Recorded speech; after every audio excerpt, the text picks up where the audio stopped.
Yeah, hi there. These comments are for Adriana, and this is Michael, the founder, owner, and the materials writer for the 7-step system to pass the TOEFL IBT, and I am listening to your audio file from Hilton Head, South Carolina. I'm on vacation, and normally I live out on the left or the west coast, and this week I'm on the east coast.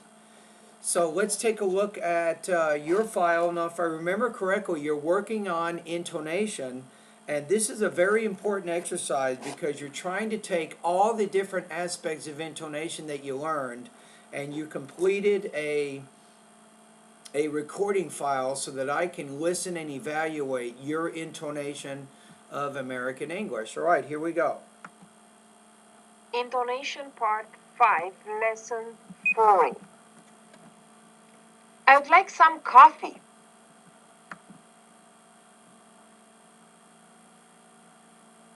Okay, with this one, you're putting the stress on coffee. Coffee is the focus word, so I'd like some coffee.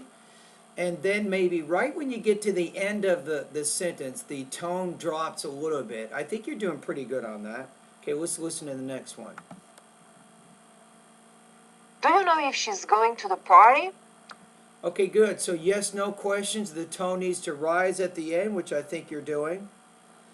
Now, the next area, we're getting into the third thing you're doing here is you're identifying the focus words in the different sentences and putting more emphasis on those focus words. First, we will continue talking about volcanoes. Last class, we discussed where volcanoes are located. Nice. So you're putting stress on volcanoes in the first sentence because it's new information. In the second sentence, you're putting the stress on where. In today's class, we will talk about why volcanoes occur. Okay, now what I would do there is you might do a short pause after the word why. So you'll say, in today's class, we'll talk about why volcanoes occur. So the one thing that you could do a little bit better is when you introduce that focus word, you can pause a little bit. So let me show you again. Or let me listen to the rest of it and then we'll go from there. We will talk about the effects they have on our global climate. Okay, so to give you some feedback on this, I might do this. First, we will continue talking about volcanoes. Last class, we discussed where volcanoes are located. In today's class, we'll talk about why volcanoes occur. Furthermore, we'll talk about the effects they have on a global climate. So the one thing you could do is right after the focus word, a very, very brief pause. And that tells us that this word is more important than some of the other words in the sentence. For climate, I would like a small orange drink.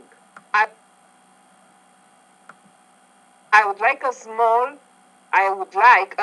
orange drink. Okay, I'm going to say this is really tough for you. I'm going to say you're not doing very well with this. This is contrastive stress. You notice in sentence 4, it says not large. So that means you want to emphasize the word small. So you say, I would like a small orange drink. Or in number 5, it says not lemon. So you want to emphasize the word orange. So you'll say, I would like a small orange drink. All right, so again, this is contrastive stress, and the word which is different, like if you're going through a drive-through and they ask you, if you say, I'll have a large orange drink, and they say, so do you want a medium orange drink? You go, no, I want a large orange drink. And that helps to emphasize the idea that is maybe what you want, which is not what they said. All right, let's go to number 7. I would like a small orange drink. Okay, that was actually better there, the way you did that one.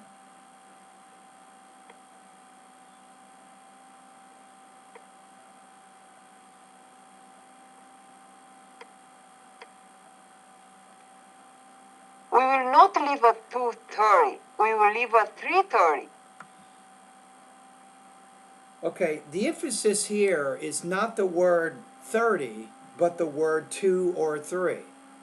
So for the first one, I would say, we will not leave at 2:30, we'll leave at 3:30. So again, we will not leave at 2:30, we'll leave at 3:30. Drinking while driving increases your chances of an accident. Disneyland. Okay, I'm going to say no on that one. You want to emphasize the word increases because increases is the opposite of decreases.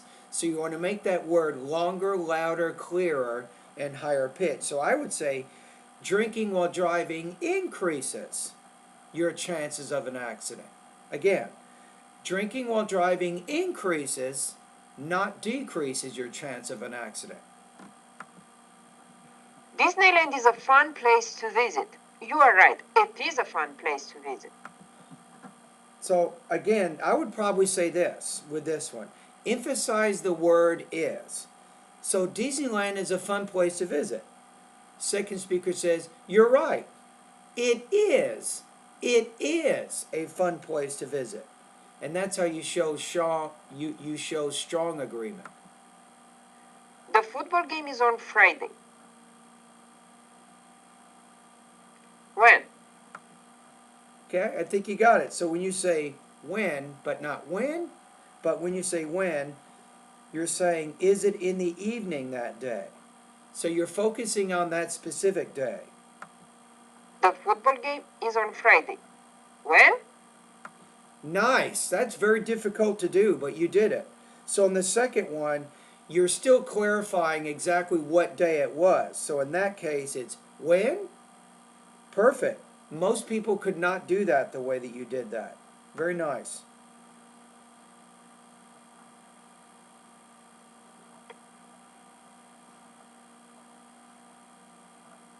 I studied in the library Monday and Tuesday. That's pretty good. So you're trying to emphasize you were there on both days.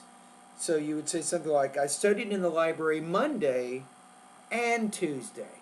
No, actually, no, wait a minute. Now, you want to emphasize the word and. I studied in the library Monday and Tuesday. I think the stress would be more on the word and in that case because you're trying to show you were there on both days. He went to the beach today? Good. So you're actually making a statement, but it sounds more like a question the way that you did that. And a lot of native speakers actually, when they do make questions sometimes from statements. Would you rather run or bike today? I would probably say it this way: when you have a choice, A or B, the first choice, it needs to be a little bit louder but higher pitched. Would you rather run or bike today? That would probably be a better way to do that with the tone. To stay healthy, one should run 20 minutes a day, eat healthy, and get adequate sleep each night.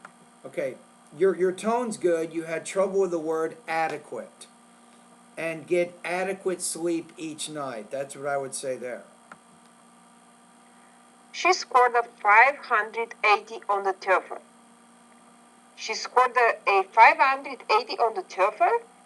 Okay, good. So she scored a 580 on the TOEFL? Or maybe you might emphasize more the number, not the test in the second one. So she scored a 580 on the TOEFL? So you'd focus on that word 580 there.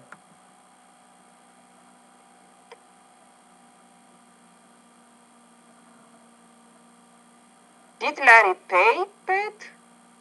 Did Larry pay Pat? Okay, I think you're pretty close there. So in 17, the speaker is talking to Pat. Again, the pausing is important here. Did Larry pay Pat? Or 18, did Larry pay Pat? So when you say, did Larry pay Pat, there's really no pause after the word pay. And then maybe, did Larry pay Pat? Or did Larry pay Pat? So it's a little bit tricky on that one.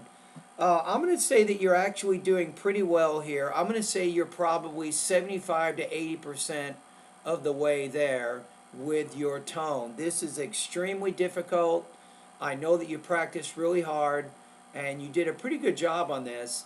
I think at this point, if you can get your tone right at least 50% of the time at this point, I think that will probably be good enough for you for the TOEFL speaking section. That would probably be sufficient.